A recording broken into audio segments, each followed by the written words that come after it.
지금 논란의 핵심, 전국을 뜨겁게 달구고 있다 해도 과언이 아니죠. 정호영 보건복지부 장관 후보자. 오늘도 출근길에 아주 당당한 모습을 보였습니다. 영상 보시고 이어가 보도록 하겠습니다. 현재까지 단 하나의 의혹도 불법이거나 부당한 행위가 나타나지 않고 있습니다. 무수히 많은 의혹이 제기되어 왔지만 모두 사실이 아니거나 문제가 없는 것으로 확인되고 있습니다. 저는 자녀들의 문제에 있어 단 한 건도 불법이거나 도덕적으로 부당한 행위를 한 적이 없습니다. 이른바 셀프 검증을 혹독하게 했는지는 모르겠어요. 왜? 사실이 아니거나 제기된 문제들이 사실이 아니거나 모두 문제가 없는 것으로 확인되고 있대요. 셀프 검증했나 봐요. 그런데 지금 저 발언이 지금 틀린 부분이 있다는 게 지금 속속 언론 보도로 드러나고 있어요. 이제 그걸 하나씩 파헤쳐 볼게요. 먼저 이 부분을 들어보시고 이 내용 들어보시고 이어가 보도록 하겠습니다. 듣고 오겠습니다. 자기소개서에 부모의 이름과 직장을 기재할 수 없고 위반 시에는 불이익을 받습니다. 심사위원 배정은 시험 당일에 추첨으로 무작위 임의 배정하게 되어 누가 심사를 하게 될지 알 수가 없습니다. 50분 정도 되는 교수님들이 그 시작할 때 추첨으로 배정해서 방에 3분씩 들어가게 됩니다. 각각. 그렇게 되면은 특정 학생과 특정 교수님이 만나게 될 확률은 굉장히 거의 천문학적인 통계에 가까울 겁니다. 사실 저 발언 들을 때 좀 귀가 의아했어요. 뭐 교수 배정되는 확률이 천문학적인 통계라 그런 확률이라는 말까지 나왔어요. 그런데 저 내용이 사실에 가깝지는 않다 뭐 이런 언론 보도가 있어요. 맞습니다. 지금 저 해명이 사실과 다르다는 정황들이 지금 발견이 되고 있어요.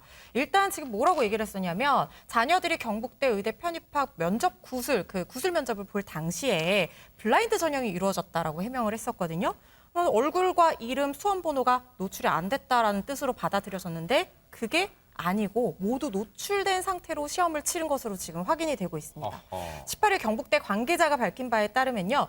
2017학년도 또 18학년도 의대 편입학 구술 면접 당시에는 서류를 통해서 이런 그 응시자의 이름이나 수험 번호 같은 정보가 심사위원들한테 다 노출된 상태에서 면접이 이루어졌다라는 거예요.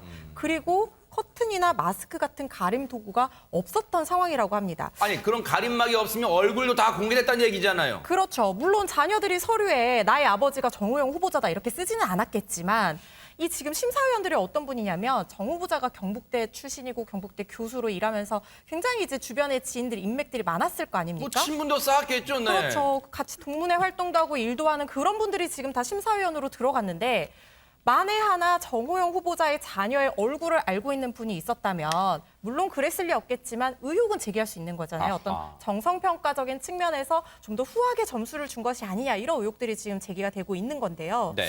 특히 아까 이제 영상에서 보신 것처럼 시험 당시에 이제 특정 학생이나 특정 교수가 만날 가능성도 천문학적인 확률이다 이렇게 주장을 하고 있는데 이것도 조금 사실과는 다른 부분이 있는 것이요. 왜요? 언론이 계산을 해봤더니 당시 이제 면접구술 교수님이 36명 정도 계셨다고 하는데 세계적으로 나누었다라고 합니다. 그러면 한 조엔 12명의 교수님이 배정이 되는 거죠. 그러면은 이 학생이 들어가서 보게 되면 순차적으로 면접을 보게 되니까 12명 교수님과 다 만나게 된다는 거예요, 결과적으로. 그렇게 따지면 이 확률이 한 33.3%. 그러니까 생각보다는 꽤 높은 확률로 교수님을 만나게 될 수도 있다라는 것이 지금 의혹이 제기되는 이유입니다.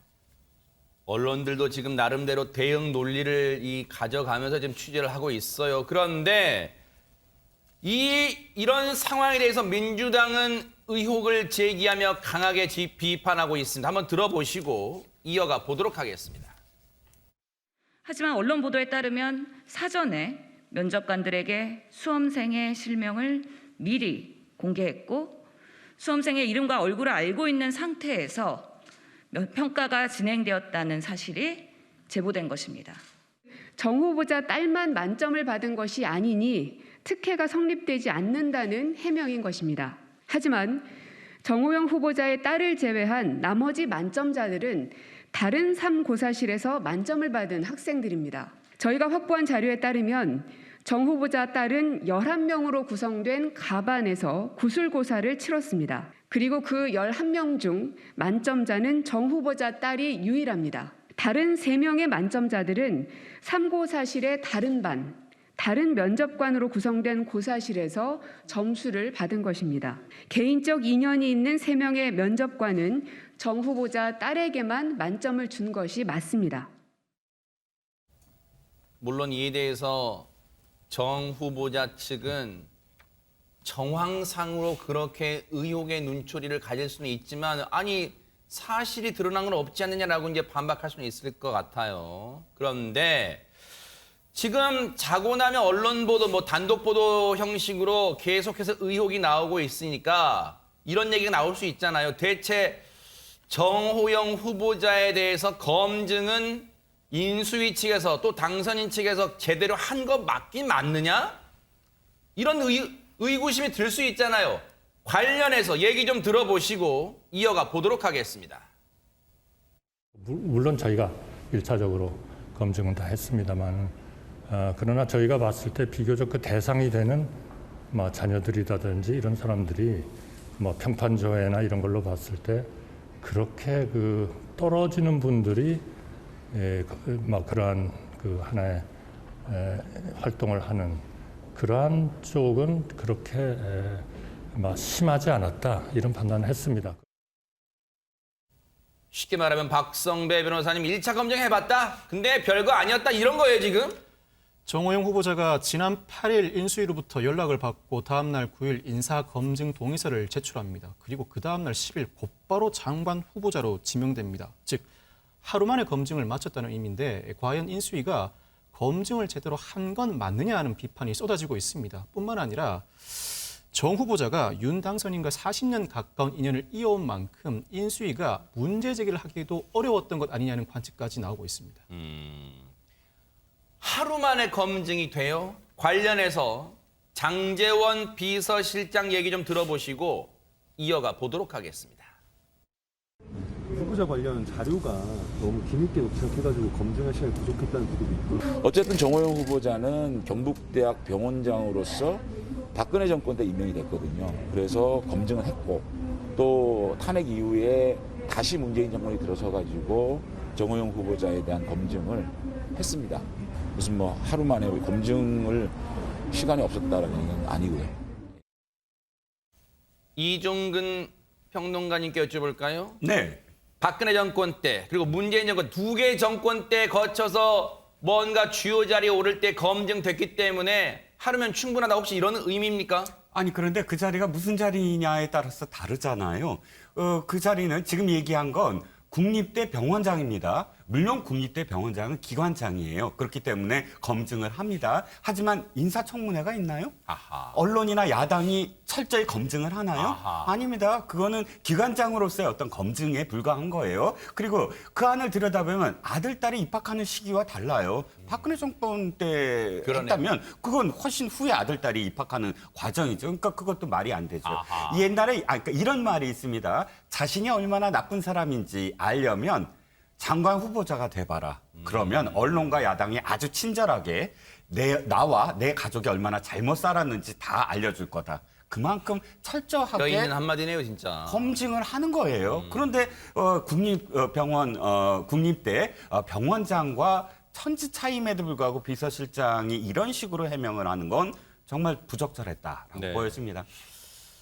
그런데 장제원 비서실장이 해명을 넘어서 기자들 질문에 발끈했다면서요, 어조연 변호사님. 맞습니다. 어제 오전 출근길 기자들이 장제원 비서실장한테 이거 지금 조국 전 장관 사태랑 뭐 닮았다는 지적이 있는데 이게 연상시키는 거 아니냐 이런 질문을 했는데 장제원 비서실장이 굉장히 감정적으로 대응하는 모습을 보여서 지금 기사들이 나오고 있어요. 일단 팩트로 밝혀진 게 뭐가 있냐, 있으면 얘기해봐라. 조작했냐, 위조했냐, 뭐가 똑같은지 얘기해봐라 라고 하면서 굉장히 이제 감정적으로 감정 섞인 발언들을 했고요. 프레임으로 하지 말고 검증을 해라. 이제 아버지 대학에 가고 싶다고 한다, 자녀가. 그래서 아버지가 병원장이자 교수로 재직을 하고 있지만 그래도 아이가 실력으로 아빠가 다니는 대학에 가고 싶다라고 하는데 그것 때문에 오지 말라고 할 수도 없고 또 이 정 후보자 본인도 복지부 장관이 되더라도 문제가 생기면 본인이 그만두고 법적인 책임까지 진다고 하는데 당선인이 뭘 더 해야 되냐는 거예요. 여론이 안 좋으니까 그만두세요라고 먼저 말할 수는 없다는 거죠. 물론 뭐 지금 조국 전 장관 사태 같은 경우에는 재판을 통해서 정량평가에 해당한 어떤 서류 위조 사실이 확인이 된 상황이기 때문에 지금 의혹만 있고 근거가 나오지 않은 상황에서 단순 비교를 하기는 어려운 측면이 있기는 합니다만 그래도 국민을 대신해서 질문하는 기자들에게 좀 감정적인 태도는 온당치 못했다라는 지적이 이어지고 있습니다. 최진문 교수님. 예. 글쎄요. 뭐 말의 내용도 내용이지만 저 상황을 시청자분들과 국민분들은 어떻게 바라볼까요? 오만하게 보죠. 저렇게 하면 안 된다고 봐요, 저는. 그러니까 이게 정성을 다해서 뭐 어려운 상황인 걸 이해하고 본인이 또 예를 들면 질문을 받을 때 불쾌하게 느꼈을 수도 있겠지만 참 본인이 비서실장이잖아요. 비서실장이면 차근차근 감정을 억제하고 있는 그대로 사실만을 얘기해야 돼요. 또 하나 지금 뭐 사실로 밝혀진 게 있냐 이러는데 조국 전 장관은 그 가족이 모두 다 강제 수사를 받았어요. 검찰과 경찰로. 지금 이분은 수사 받은 게 아니에요. 언론이 수사할 수 있는 기능은 없잖아요. 강제 수사할 수는 없어요. 지금 언론은 최선을 다해서 검증하고 있는 겁니다. 모든 방법을 동원해서. 그런데 이 사실관계가 확인이 안 됐다고 얘기하면 누구든지 그렇게 얘기할 수 있죠. 그럼 반대로 얘기했어요. 조국 전 장관이 강제 수사 들어가기 전에는 그러면 모든 게 확인돼서 그렇게 문제가 됐습니까? 그건 아니잖아요. 그런 관점에서 본다면 지금 조국 문제하고 비슷한 게 있으면 얘기해봐야 이렇게 반응할 게 아니라 국민의 눈높이에 맞지 않는 부분에 대해서 국민들에 대해서 좀 우려하고 있는 부분을 충분히 이해한다. 우리도 철저히 더 검증해 보겠다. 고민해 보겠다. 이렇게 얘기를 해야지. 저기서 화를 내고 이렇게 하는 것은 저는 맞지 않다고 생각해요. 지금 강제 수사 들어가면 어떤 일이 일어날지 아무도 몰라요. 저분 지금 수사는 안 했잖아요. 만약 그렇게 해서 뭐가 나오면 또 어떻게 할 겁니까, 그때는. 그래서 지금의 상황에서는 네. 이렇게 언론들이 의혹을 얘기할 때는 이 의혹에 대해서 국민적 시선이 어떻게 바라보는지 하는 부분을 보고 그리고 반응을 해야 한다고 생각합니다. 민주당에서는 정호영 후보자와 윤석열 당선인이 40년 지기 친구라는 것에 대해서도 강력하게 비판하고 있습니다. 한번 들어보시고 이어가 보도록 하겠습니다. 정호영 후보자의 인선을 둘러싼 수많은 문제점 중 가장 큰 문제는 그가 인선되었다는 것입니다. 능력과 자질은 물론 제대로 된 검증이랄 것도 없는 하루 검증으로 그가 이 팬데믹 시대의 보건복지부 장관이라는 막중한 자리에 오를 수 있었던 단 하나의 이유는 윤석열 당선인과 40년 지기 친구였기 때문이었습니다. 전형적인 부실, 정실 인사의 표상이라고 아니할 수 없습니다. 후보자의 자녀들은 아빠 찬스 의혹이, 후보자의 본인은 당선인 친구 찬스 의혹이 있습니다. 자, 그런데요. 이대봉에서 궁금해집니다. 우리는 언제부턴가 윤석열 당선인과 정호영 후보자가 40년 지기 인연이 있는 친구지간이라고 알고 있습니다. 자, 그런데 오늘 대통령 당선인 측이, 윤석열 당선인 측이 이에 대해서 입장을 내놨어요. 한번 들어보시고 이어가 보도록 하겠습니다. 40년 지기라는 그 표현이 여러 곳에서 인용돼서 보도되는 것을 저희도 많이 봤는데 이 두 분은 각자 그 서울과 대구에서 학창 시절을 보냈고 또 검사와 의사로 각자의 아주 바쁜 그 전문 분야에서 활동해 오신 분들입니다. 제가 어제였는지 그제였는지 정 후보자께서도 이 직이라는 표현이 좀 상당히 민망하다라고 어느 언론에 그 말씀을 주신 걸로 알고 있는데요. 40년 직이라는 표현은 잘못 알려진 잘못된 사실입니다. 어머, 잘못 알려졌대요. 그럼 지금까지 언론이 잘못된 표현을 쓰고 있었던 거예요? 아니, 그러면 팩트 체크를 좀 해봐야겠어요. 박성배 변호사님, 40년 지기 인연 있는 친구지간이라는 건 대체 그럼 누가 말하고 다닌 거예요? 정호영 후보자 스스로 지난달 영남일보와의 인터뷰에서 윤 당선인은 40년 한결같은 친구다라고 언급을 시작합니다. 그러면서 어릴 적부터 식사라도 할라치면 늘 먼저 계산을 하려 했고 이 초임 검사 시절에 공무원 봉급을 받아가면서도 주변에 아낌없이 베풀던 모습이 아직도 기억난다고 회고합니다. 물론 이 발언의 취지는 윤 당선인이 한결같이 베푸는 친구임을 부각하려는 의도였는지는 모르겠지만 그 내용에는 명백히 사적으로 40년 친구로서 인연을 이어왔다는 내용도 포함되어 있습니다. 아니, 저 말을 진짜 우리 한국말 어렵다지만 저 말을 그러면 40년을 한결같은 친구라고 자기가 평가할 정도면은 40년 동안 교류가 자주 있어왔고 성품 같은 걸 자기가 잘 안다는 그런 뉘앙스 아니에요? 근데 그래놓고 이제 와서 최준봉 교수님, 예. 40년직이라는 표현이 자기가 봐도 민망하대요. 이거 어떻게 받아들여야 됩니까? 그러니까요. 같은 분이 다른 말을 하니까 진실성이 자꾸 떨어지는 거잖아요. 그러니까 제가 볼 때는 만약에 문제가 없으면 40년직이 계속 얘기했을 거예요. 지금 논란이 되고 문제가 되고 본인이 지금 언론에서 많은 비판을 받고 있고 의혹이 자꾸 나오니까 민망한 표현이다. 이렇게 얘기해버리면 국민들은 뭐지 대체 이런 얘기가 들지 않겠습니까? 그러니까 저는 이분이 정말 40년직이가 맞다고 하면 그것 때문에 이게 지명이 된 게 아니냐 이런 비판이 일리는 거고 그걸 피해보기 위해서 또 자기가 했던 말을 뒤집는 거예요, 스스로. 그럼 이분이 지금까지 해명하는 내용들에 대해서도 본인이 필요할 때 자기의 논리를 가지고 얘기를 하지만 그게 진실에 가까울까에 대한 의문이 생기지 않겠어요? 같은 사람 입장을 바꿔버리면 그분이 그럼 평소에 하는 말도 지금 자녀와 관련된 해명이라든지 이런 부분에 대해서 사람들이 의심을 갖지 않겠습니까? 또 필요하면 자기가 말을 바꾸는 거 아닌가. 그래서 저는 이런 태도가 사실은 국민들한테 상당히 큰 실망을 주는 것이고 또 저는 이런 부분들이 윤석열 당선인한테 상당히 큰 부담으로 작용할 수밖에 없다. 본인이 뭐 버티는 거야 본인이 자신의 마음이시지만 만약 청문회까지 가고 청문회 가서 또 여러 가지 얘기들이 또 나오게 되면 청문회 가면 더 많은 증거들이 또 나올 거예요. 국회의원들은 기자들보다 더 많은 어떤 정보를 가질 수 있는 그 통로가 있잖아요. 왜냐하면 국회에서 질의해서 문서 받고 이러니까. 뭐 자료 요청 권한이 그렇죠. 있으니까. 그렇게 됐을 경우에 또 다른 자료가 나오면 또 어떡할 거예요. 이런 부분들을 본다고 하면 정호영 후보자는 국민의 관점에서 국민들이 어떻게 보고 있는지 하는 부분들을 깊이 고민하고 결정해야 된다고 생각합니다. 네티즌들을 비롯한 상당수 국민들이 정호영 후보자의 의혹 관련해서 조국 시즌2라고 하는 데에는 조국 전 장관만큼이나 정호영 후보자도 자식 사랑에 대해서는 아주 무한 사랑을 드러내고 있다는 점이랍니다. 한번 들어보시고 이어가 보도록 하겠습니다. 국민의힘 쪽에서도 네네. 후보자님에 대한 삭제가 좀 필요한 거 아니냐 이런 얘기가 조심스럽게 좀 나오고. 네, 말씀드렸다시피 저는 지금까지 단 한 건의 위법한 행위나 부당한 사실이 없었음을 좀 여러분들께서 헤아려 주시기 바랍니다. 근데 청년들이 좀 공정성에 대해서 많은 박탈감을 느끼고 있다고 하는데 네. 이에 대해서 2030 청년들에게 2030 청년들에게는 대단히 송구스럽게 생각합니다. 그런 점에서 박탈감을 느꼈다면은 거기에 대해서는 뭐라고 참 드릴 말씀이 없습니다. 그렇지만은 저희들도 그 이공계 학부에서 그렇게 열심히 성인이 된 본인들이 자기 앞으로의 진로에 대해서 열심히 노력하였던 점을 그 점도 좀 헤아려 주시면 감사합니다. 그것이 본인들의 그러한 노력에도 불구하고 이렇게 또 상처를 받는 것에 대해서 저는 또 아버지로서 이루 말할 수 없이 자식들에게는 또 미안할 따름입니다. 예. 감사합니다. 예. 아버지로서 마음이 아프겠죠. 네. 매일같이 이 상황에서 SNS로 포문을 여는 조국 전 장관은 뭐라고 했을까요? 허주연 변호사님.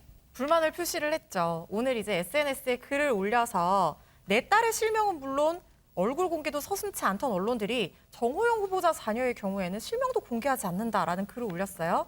그러면서 뭐라고 얘기를 했냐면 윤석열 정부의 장관 후보자에 대해서도 더도 덜도 말고 똑같이 하라. 그렇게 하지 않는 공정은 경정일 뿐이다. 이렇게 올렸거든요. 경정, 이게 뭐냐면요. 윤석열 대통령 당선인 성이 윤 씨잖아요. 이걸 거꾸로 뒤집으면 경자가 돼요. 그래서 온라인 커뮤니티에서 최근에 경정 이런 표현을 써서 대선 당시에 이제 공정을 가치로 내세웠던 윤 당선인을 비판하는 의미가 담긴 그 신조어거든요. 그래서 이걸 써서 지금의 상황에 볼멘 소리를 한 겁니다.